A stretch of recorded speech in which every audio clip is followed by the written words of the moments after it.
Hello guys, this is ராகுல் Kishokanth. Welcome to இப்பாக் explains. ஒருத்தர் எதுவுமே இல்லாமல் ஒரு எம்பையரை கிரியேட் பண்ணுறாரு. அந்த எம்பையர் வந்து திடீர்னு கொலாப்ஸ் ஆகுது. 4 ஜென்ரேஷன்ஸ் கிரியேட் பண்ண ஒரு எம்பையர் வந்து சடனாக கொலாப்ஸ் ஆகி கீழே விழுது. அதுலேருந்து ஒருத்தர் வந்து அந்த எம்பையரை வந்து மறுபடியும் ரீபில்டு பண்ணுறாரு. அந்த எம்பையர் வேர்ல்ட்லேயே ஒரு ஸ்ட்ராங்கஸ்ட் அப்புறம் பிக்கஸ்ட் எம்பையராக மாறுது. இந்த வீடியோவில் நம்ம ரைஸ் ஆஃப் ஆட்டோமன் எம்பையரோட பார்ட் 2 தான் பார்க்க போகிறோம். பார்ட் 1 பார்க்காதவங்க டிஸ்கிரிப்ஷனில் லிங்க் இருக்குது, செக் பண்ணி பார்ட் 1 பாருங்கள். ஏன்னா பார்ட் 1 பார்த்தா தான் உங்களுக்கு பார்ட் 2ஓட புரியும். ஸோ செக் பண்ணி பாருங்கள். திமுர் வந்து அனட்டோலியாவை பிடிச்சதுக்கப்புறம் அதை வந்து ஒரு பிரின்ஸ் கையில் பார்த்துக்க சொல்லி ஒப்படைச்சிட்டு போயிடுறாரு. திமுரை பொறுத்த வரைக்கும் அவர் வந்துட்டு ஏரியாவில் அவர் மட்டும்தான் பெரிய ஆளாக இருக்கணும், அவரோட எம்பையர் மட்டும்தான் பெரிய எம்பையராக இருக்கணும்னு நினச்சாரு. ஆட்டோமன்ஸோட வளர்ச்சியை வந்து தடுக்கணும்னு மட்டும்தான் நினச்சாரே தவிர மொத்த ஆட்டோமன்ஸையும் வந்து ஆளணும்னு நினைக்கல. ஸோ அதை விட்டுட்டு அவரோட ஃபோக்கஸ் வந்து சென்ட்ரல் ஏஷியாவில் இருக்கிற சைனா மேலே இருக்குது. ஸோ அவர் சைனாவை கேப்சர் பண்ணுறதுக்கு அங்கே போயிட்டாரு. இங்கே வந்து ஒரு பிரின்ஸை வந்து லா அண்ட் ஆர்டரை மெயின்டைன் பண்ணுறதுக்காக இங்கே விட்டுட்டு போயிருந்தாரு. அதுக்குள்ளே இங்கே பைசத்தோட 5 சன்ஸுமே வந்து த்ரோனுக்காக சண்டை போடுறாங்க. அவங்க யார் யாருன்னா எல்டர் பிரதர் சுலைமான், இசா, முஸ்தபா, முசா, அப்புறம் மெமேத் 1. இதில் மெமேத் 1க்கு வந்துட்டு நிறைய சப்போர்ட்ஸ் இருக்குது. யார் மூலியமானா ஜானிசரி யூனிட்ஸ் மூலியமாக, முஸ்லிம்ஸ் மூலியமாவோ அப்புறம் டர்க்கிஷ் மென்ஸ் மூலியமாவோ இவருக்கு வந்து நிறைய சப்போர்ட்ஸ் இருக்குது. ஸோ அதை வந்து வச்சு இவங்களோட எல்லாத்தையுமே வந்து எதுக்குறாரு. இவங்க 5 பேருமே வந்துட்டு அவங்கவுங்களுக்கு இருக்கிற கேபிட்டலை அவங்களே உருவாக்கிறாங்க. ஒருத்தர் வந்து புர்சாவில் இருக்காரு, ஒருத்தர் வந்து அனட்டோலியில் இருக்கிற கொன்யாவை எடுத்துக்கிறாரு. ஸோ இது பிடிக்காம மெமேத் 1 வந்துட்டு அவங்கள எல்லாத்தையுமே வீழ்த்தணுங்கிற 5 பேரையுமே கொண்டு அந்த த்ரோனை வந்து எடுத்துக்கிறாரு. மெமேத் 1 வந்து 1413 1420 வரைக்கும் ஆட்சி பண்றாரு. வெறும் 7 வருஷம் தான் வந்து இவர் ஆட்சியில் இருக்காரு. இவர் வந்து மறுபடியுமே வந்து ஆட்டோமன் எம்பையரை டவுன்ஃபால்ல இருந்து மறுபடியும் எடுத்துட்டு வந்திருக்காரு. ஒரு கம்பேக்னு தான் சொல்லி ஆகணும் ஆட்டோமன் எம்பையருக்கு. இவர் ஆட்டோமன் எம்பையரோட 5th சுல்தானேட்டா இருக்காரு. இவர் ஆட்சிக்கு வந்த உடனே என்ன பண்றாருன்னா பல்கேரியாலையும் சர்பியாலையும் இவங்க ஆல்ரெடி பிடிச்சி வச்சிருந்த இடத்துல இருந்து அடிமைகளை மட்டும் இவங்க எடுத்துக்கிட்டு யூரோப்பியன் கண்ட்ரீஸ்க்கு என்ன ப்ராமிஸ் பண்ணுறாருன்னா, நான் இனிமேல் யூரோப்பில் இருக்கிற எந்த ஒரு கண்ட்ரீஸையும் அட்டாக் பண்ண போகிறதில்ல, இருக்கிற நிலப்பரப்பையே வந்து மெயின்டைன் பண்ணிக்கிறேன் அப்படிங்கிற மாதிரி ப்ராமிஸ் பண்ணிட்டு இவர் போயிடுறாரு. இவர் வந்து ஆட்டோமன் எம்பையரில் ஒரு லைட்டான ஒரு ஸ்டேபிள் கொண்டு வந்தார். ரொம்பவுமே டவுன்ஃபால் போகாமல் ஓரளவு கொஞ்சம் அப்படியே மீடியமாக தூக்கி நிறுத்துறதுக்கு வந்தார். இவர் வந்து 1421 இறந்தும் போயிடுறாரு. மெமேத் 1ஓட சன் முராட் 2 வந்து ஆட்சிக்கு வர்றாரு. 1421 இருந்து 1451 வரைக்கும் இருக்காரு. முராட் 2 வந்த புதுசுல எப்பவும் போல சும்மா அந்த இன்டர்னல் கான்ஃபிளிக்ஸை மட்டும்தான் பார்த்துட்டு இருந்தாரு. அந்த நாட்டுக்குள்ள தினசரி நடக்கிற பிரச்சனைகள், அப்புறம் நாட்டில் இருக்கிற சீரொழுங்குகள் எல்லாம் சரி பண்ணிக்கிட்டு தான் இருந்தார். காலப்போக்கில் வந்துட்டு அவர் வந்துட்டு சரி மற்ற நம்ம டெரிட்டரிஸை வந்து எக்ஸ்பேண்ட் பண்ணுவோன்னு யூரோப்பில் பால்கன்ஸை தாண்டி போய் கான்ஸ்டன்டினோப்பில் வந்து மறுபடியும் முற்றுகையிடுறாரு. இவரோட முற்றுகை ரொம்ப ஸ்ட்ராங்காக இருந்ததை பார்த்துட்டு எப்போ இவரை ரிலீஸ் பண்ணுறாங்கன்னா பைசன்டைன் எம்பையர் இவருக்கு அதிகமாக அமௌண்ட்ஸை தந்து தயவுசெய்து எங்களை விட்டுருங்க அப்படின்னு சொல்லி நிறைய பொற்காசுகளையும் கிஃப்ட் செய்து கொடுத்தாங்க.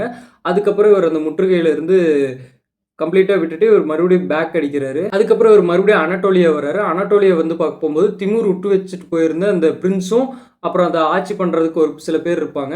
அவங்க எல்லாத்தையும் கொன்று மிச்ச மீதி இருக்கிறவங்களையும் கொன்று அந்த இடத்தையும் மறுபடியும் வந்து முராட் 2 வந்து கையில் எடுத்துக்கிறாரு. மறுபடியும் இப்போ ஆட்டோமன் எம்பையர் வந்து ஒரு ஸ்ட்ராங்கான எம்பையராக மாறிட்டு இருக்கு. முராட் அப்புறம் என்ன பண்ணுறாருன்னா வெனிஸில் இருக்கிற மன்னர் மேலே போர் தொடுத்து போகிறாரு. அங்கே போர் தொடுத்து போகும்போது ஒரு ஆச்சரியமான ஒரு நிகழ்வு நடக்குது. அங்கே இருக்கிற சுல்தானேட் வந்து முராட் 2 கூட ஃப்ரெண்ட் ஆயிடுறாரு. இவங்க 2 பேரும் ஃப்ரெண்ட் ஆனதுக்கப்புறம் அந்த சுல்தான் என்ன பண்ணுறாருன்னா கிரீஸை வந்து முராட் 2க்கு தராரு. எதுக்காகனா மேசிடோனியாவை வந்து ப்ரொடெக்ட் பண்ணுறதுக்காக கிரீஸை வந்து தந்துடுறாரு. ஏன்னா ட்ரேட் ரூட்ஸ் அவருக்கு ரொம்ப முக்கியம். ஸோ அப்படி கொடுத்ததுனால அவங்களுக்குள்ள ஒரு நல்ல அண்டர்ஸ்டாண்டிங் ஆயிடுச்சு. 1444 ஆட்டோமன் எம்பையர் வந்து பேட்டில் ஆஃப் வார்னால சண்டை போடுறாங்க. இதில் முராட் 2 வந்து ஹெட்டாக இருக்காரு. யார் யார் கூடனா ஆட்டோமன் எம்பையர் ஒரு எம்பையர், அப்புறம் ஆப்போசிட்டில் வந்து ஹங்கேரி, வலாச்சியா, அப்புறம் குரோட்டியா, போலண்ட், இந்த 4 கண்ட்ரிஸ் கூட சண்டை போடுறாரு. இது வந்து ப்ரெசென்ட்டில் இருக்கிற இப்போ பல்கேரியாவில் இருக்கிற இடத்துல வந்து இந்த பேட்டில் ஆஃப் வார்னா நடக்குது. இந்த சண்டையில் வந்துட்டு ஆட்டோமன்ஸ் கிட்ட 60,000 சோல்ஜர்ஸ் இருக்காங்க. அதே ஆப்போசிட் ஆர்மியில் வந்து அவங்களோட அலைஸ் எல்லாத்தையும் சேர்த்தியே வந்து 55,000 ஆர்மி சோல்ஜர்ஸ் தான் இருக்காங்க. இதில் வந்து ஆட்டோமன்ஸ் வந்து 7,000 சோல்ஜர்ஸ் வந்து இறக்குறாங்க. ஆப்போசிட்டில் வந்து 55,000 சோல்ஜர்ஸ் வந்து கொல்லப்படுறாங்க. இது முராட் 2க்கு ரொம்பவுமே பெரிய ஒரு விக்ட்ரி. இவ்வளோ இழப்புகளை வந்து கொடுத்து கம்மியான இழப்புகளில் மட்டுமே திரும்பி வந்தது ஆட்டோமன் எம்பையரோட பெரிய கம்பேக்கை காட்டுது. ப்ளஸ் அவங்களோட எம்பையரை வந்து ரொம்ப ஸ்ட்ராங்க்கு எடுத்துகிட்டு போச்சு. செகண்ட் பேட்டில் ஆஃப் கொசோவோ நடக்குது 1448. எதுக்காகன்னா பேட்டில் ஆஃப் வார்னால ஹங்கேரி தோத்ததுனால மறுபடியும் அதுக்கு ரிவெஞ்ச் எடுக்கிற மூலியமா இந்த பேட்டில் ஆஃப் கொசோவோ நடக்குது 1448ல். இதில் தெவிசிர்மி அப்படிங்கிற ஒரு குரூப்பும் வந்து ஆட்டோமன்ஸால் நியமிக்கப்பட்டு பார்ட்டிசிபேட் பண்ணப்படுது. ஆட்டோமன்ஸ் வந்து பால்கன்ஸில் இருக்கிற ஒரு சில பேர்த்த வந்து அடிமைப்படுத்தினதுக்கப்புறம் அவங்கள்லேருந்து வீட்டுக்கு ஒருத்தரை வந்து ஃபோர்ஸ் பண்ணி ஆர்மியில் ஜாயின் பண்ண வைக்கிறது. இவங்க சூஸ் பண்ணுற எல்லாருமே வந்து ரொம்ப பணக்கார ஃபேமிலியிலிருந்து எடுக்கிறாங்க. அதுலேயும் அவங்களும் வந்து ட்ரெயின் ஆகி ரொம்ப ப்ரொஃபஷனல்ஸாக இருக்காங்க. ஸோ அவங்களுமே வந்து இவங்க கூட சேர்ந்து போர் பண்ணாங்க. இதை யார் வந்து ஆரம்பிக்கிறாங்கன்னா ஹங்கேரியை சேர்ந்த ஹுன்யாண்டி அப்படிங்கிற ஒரு எம்பரர் தான் ஆரம்பிக்கிறாரு. அவர் வந்து ஆட்டோமன் எம்பையருக்கு வந்து சவால் விடுறாரு. அந்த ரிவெஞ்சை வந்து மைண்டில் வச்சுட்டு எடுக்க போகிறாரு. இவர்கிட்ட 20,000 to 30,000 சோல்ஜர்ஸ் இருக்குது. அதே ஆட்டோமன்ஸ் கிட்ட 50,000 சோல்ஜர்ஸ்க்கு மேலே இருக்காங்க. ஸோ பேட்டில் வந்து ஈஸியாக ஆட்டோமன்ஸ் ஜெயிச்சிடுறாங்க. ஜெயிச்சதுக்கப்புறம் ஆட்டோமன்ஸ் வந்து அவங்களோட டெரிட்டரிஸை பயங்கரமாக எக்ஸ்பேண்ட் பண்ணுறாங்க. இது வந்து ஆட்டோமன் எம்பையரோட மறுபடியும் வந்து எப்படி பழைய மாதிரி இருந்தாங்களோ அதே மாதிரியே வந்து அவங்க கண்டினியூ பண்ண ஆரம்பிக்கிறாங்க. முராட் 2 பீரியட்ல மறுபடியும் ஆட்டோமன்ஸ் வந்து கொஞ்சம் ஸ்ட்ராங்காக நிற்க ஆரம்பிச்சாங்க. அப்புறம் முராட் 2 இறந்து போறாரு. அப்புறம் முராட் 2ஓட சன் மெமெத் 2 வந்து ஆட்சிக்கு வர்றாரு. இவரோட நிக்நேமே வந்து கான்கரர். இவர் வந்து 1451ல இருந்து 1481 வரைக்கும் ஆட்சி பண்றாரு. மெமெத் 2 வந்து ரொம்பவுமே ஒரு பவர்ஃபுல்லான ரூலர். இவரோட பீரியட்ல தான் வந்து வேர்ல்ட்லேயே யாராலையுமே மறக்க முடியாத ஒரு நிகழ்வு ஒன்று நடக்குது. மெமெத் 2 வந்து என்ன பண்ணுறாருன்னா பெரிய மதில் சுவர்களை கட்டுறாரு. நிறைய ஆர்மிஸை வச்சு மொபிலைஸ் பண்ணுறாரு. அப்புறம் அந்த தெவ்ஸ்ரீமி அப்படிங்கிற அந்த ஆர்மி குரூப்பையும் வந்து ஸ்ட்ராங் பண்ணுறாரு. ரொம்ப டாமினேட்டிங்காக ஆக்குறாரு. அப்புறம் வந்து இவர் கான்ஸ்டன்டினோப்பிளை வந்து முற்றுகையிடுறாரு. 53 நாள் ரொம்ப கொடூரமாக முற்றுகையிட்டதுக்கப்புறம் கான்ஸ்டன்டினோப்பிள 1453ல் வந்து கேப்சர் பண்ணுறாங்க. கான்ஸ்டன்டினோப்பிள் வந்து அப்போ இருந்த டைமில் வந்து ஒரு ஃபேமஸ் ட்ரேட் ரூட்ஸ்க்கு வந்து எல்லாத்துக்கும் கனெக்ட் ஆகுறது. இந்தியா கூட கனெக்ட் ஆகும். ஏன்னா கான்ஸ்டன்டினோப்பிள் வந்து சென்ட்ரலில் இருக்குது இப்போ இருக்கிற டர்க்கி கிட்ட. ஏன்னா இந்தியா கூட கனெக்ட் ஆகிக்கும். ப்ளஸ் வந்து யூரோப்பியன் நேஷன்ஸ்க்கும் கனெக்ட் ஆகிற ஒரே ட்ரேட் சென்டர் இருந்துச்சு. அந்த ட்ரேட் சென்டர் பைசன்டைன் எம்பையர் வந்து 1000 இயர்ஸ்க்கும் மேலே வந்து அது ஆட்சி பண்ணிட்டு இருந்தாங்க. ஸோ அது வீக்காக இருந்த டைமும் அது டஃப் கொடுத்த ஒரு எம்பையர். அந்த எம்பையரை வந்து மெமெத் 2 வந்து கேப்சர் பண்ணுறாரு. ஸோ ஃபால் ஆஃப் கான்ஸ்டன்டினோப்பிளை பற்றி தனியாக ஒரு வீடியோ ஒன்று போடுவோம். அந்த வீடியோவில் வந்துட்டு எப்படி வந்து கான்ஸ்டன்டினோப்பிளோட ஃபால் வந்து நடக்குது அப்படிங்கிறதையும் பார்க்கலாம். ஏன்னா கான்ஸ்டன்டினோப்பிளில் வந்து நிறைய சம்பவங்கள் வந்து நடந்துச்சு. 53 நாள் வந்து சீஜ் வந்து நடந்துச்சாங்க. ஒரு கான்ஸ்டன்டினோப்பிளை பிடிச்சதுக்கப்புறம் அதுக்கு வந்து இஸ்தான்புல்னு பேர் வைக்கிறாரு. அந்த இஸ்தான்புல் இன்னைய வரைக்கும் இருக்குது. அதுக்கப்புறம் இது வந்து ஆட்டோமன்ஸ்க்கு வந்து ஒரு பெரிய விக்ட்ரி அமைது. ஆட்டோமன்ஸ் எம்பையர் வந்து ரொம்பவுமே பீக் பீரியடை வந்து அடைஞ்சது. இதில் வந்து மெமெத் 2 என்ன பண்ணுறாருன்னா வெற்றி அடைஞ்சதுக்கப்புறம் செர்பியா, பாஸ்னியா, கிரீமியா, ட்ரெப்சோந்தியா இந்த இடத்த சேர்ந்த அடிமைகளை வந்துட்டு மதம் மாற வைக்கிறாரு. முஸ்லீம்க்கு வந்து மதம் மாத்துறாரு. இது மூலிமா மெமெத் 2 வந்து ரொம்பவுமே ஃபேமஸ் ப்ளஸ் வந்து பவர்ஃபுல்லான ஒரு எம்பரராக வந்து ஹோல் வேர்ல்ட்லேயுமே இருக்காரு. அப்புறம் இவர் வந்து இல்னஸ் மூலிமா சாகிறாரு. உடம்பு சரியில்லை. அதுக்கப்புறம் ஆட்டோமன் எம்பையர் வேர்ல்ட்லேயே வந்து ஒரு பெரிய எம்பையராக வந்து இவர் டைமில் மாறுது. இவர் பீரியடில் தான் வந்து ஆட்டோமன் எம்பையர் மறுபடியும் பீக்கை வந்து தொடுது. அப்புறம் இவரோட சன்னான பைசத் 2 வந்து ஆட்சிக்கு வர்றாரு. இவர் வந்து 1418லேருந்து 1512 வரைக்கும் இருக்காரு. இவர் வந்து பெருசாக சண்டை போடல. இவர் பால்கன்ஸ் கூட மறுபடியும் யுனைட் ஆகுறாரு. அப்புறம் நிறைய விஷயங்களை சப்போர்ட் பண்ணுறாரு. இவர் எஜுகேஷனல் இன்ஸ்டிடியூஷன்ஸ் ஆரம்பிக்கிறாரு. கல்ச்சுரை வந்து பார்க்குறாரு. அங்கே இருக்கிற நிறைய லாஸை வந்து இவர் கொடுக்குறாரு. அப்புறம் அங்கே இருக்கிற நிறைய பேர்த்த சப்போர்ட் பண்ணுறாரு. ஸ்பெயின்லேருந்து நிறைய ஜூயிஷ் மக்களை இவர் அகதிகளாக இருந்த ஜூயிஷ் மக்களை இவர் வந்து அவர் நாட்டுக்கு எடுத்துகிட்டு வர்றாரு த்ரூ நேவி மூலியமா. இவர் வந்து அப்போ நேவிஸையும் வந்து லைட்டாக பில்டு பண்ண ஆரம்பிச்சாரு. இன்னும் ஃபுல்லாக ஸ்ட்ராங் ஆகலை, லைட்டாக வந்து பில்டு பண்ணிட்டு இருந்திருக்காரு. இவர் வந்து அவரோட நிலப்பரப்பை வந்து எக்ஸ்பேண்ட் பண்ணணும்னு நினைக்கல. இவர் வந்து இருக்கிற நிலப்பரப்பையே வந்து அப்படியே மெயின்டைன் பண்ணணும்னு நினைச்சாரு. இவர் ஆட்டோமன் எம்பையரில் ஒரு ஸ்டெபிளைஸ்டு வந்து கொண்டாந்தாரு. இவர் வந்து மெடிட்டேரியன் சீயை வந்து கேப்சர் பண்ணுறாரு அவரோட கடற்படையினால். அதுக்கப்புறம் முஸ்லீம் அகதிகளையும் ஜூவிஷ் அகதிகளையும் வந்துட்டு ஸ்பெயின்லேருந்து கடல் மூலியமாக கூட்டிட்டு வந்து இஸ்தான்புல்ல தங்க வைக்கிறாரு. இவர் வந்து நிறைய மசூதிகளை கட்டுறாரு. அப்புறம் இஸ்லாமிக் லாஸை வந்து கொடுக்குறாரு. ஒரு ப்ராப்பர் இஸ்லாமிக் அட்மினிஸ்ட்ரேஷனை ஸ்டார்ட் பண்ணி விடுறாரு.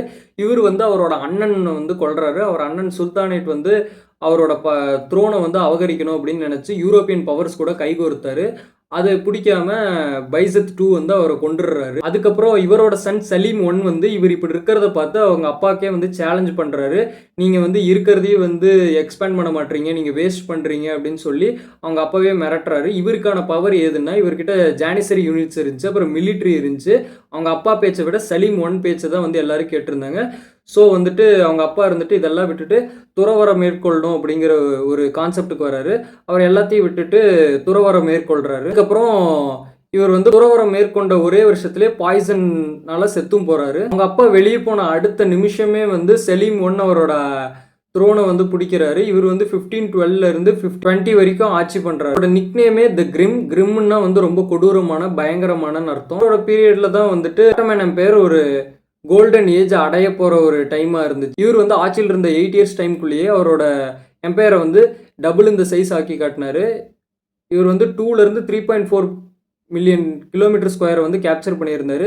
இவர் வந்து பேட்டில் ஆஃப் கல்டீரியன் அப்படிங்கிற பேட்டில் வந்து சண்டை போட்டிருந்தார். அந்த பேட்டில் வந்து 1514 நடக்குது சஃபாவிட்ஸ்க்கு எதிராக. இந்த சஃபாவிட்ஸ் யாருன்னா ரஷ்யாவை ரூல் பண்ண ஒரு டைனாஸ்டி. இந்த டைனாஸ்டி கூட போர் பண்ணி செலீம் ஒன் ஜெயிக்கிறாரு. அடுத்த பேட்டில் வந்து ரொம்பவுமே பெரிய பேட்டில் ஆஃப் மராஜ் துபைக் அப்படிங்கிற பேட்டில் 1516 வந்து சண்டை போடுறாரு. யார் கூடன்னா மமுல்க் டைனாஸ்டி கூட. இந்த மமுல்க் டைனாஸ்டி அப்போ எந்த பீரியட்ல இருந்துச்சுன்னா சைபீரியா, ஈஜிப்ட், அரேபியா இந்த 3 கண்ட்ரிஸுமே ஆட்சி பண்ண ஒரு டைனாஸ்டி தான் மமுல்க் டைனாஸ்டி. அதையுமே வந்து செலீம் ஒன் ஜெயிக்கிறாரு. இவர் தான் வந்து வேர்ல்ட்லேயே ஆட்டோமன் எம்பையர்ல ஃபர்ஸ்ட் கேலிஃபேட் அப்படிங்கிற டைட்டில் வின் பண்ணக்கூடியவராக இருக்காரு. கேலிஃபேட்னா என்னன்னா கடவுளின் நேரடி பிள்ளை அப்படின்னு அர்த்தம். ஏன்னா முஸ்லீமோட கல்ச்சர் படி அவங்களோட கடவுள் வந்து நபிகள் நாயகமாக இருக்காரு. அதுக்கடுத்து முகமது இருக்காரு. அதுக்கப்புறம் அப்படியே வந்துகிட்டே இருந்தாங்க. அப்படி வந்து வந்ததில் ஆட்டோமன் எம்பையரில் செலீம் ஒன் தான் வந்து அந்த எம்பையர்லேயே வந்து அந்த டைட்டில் வந்து ஏர்ன் பண்ணுறாரு.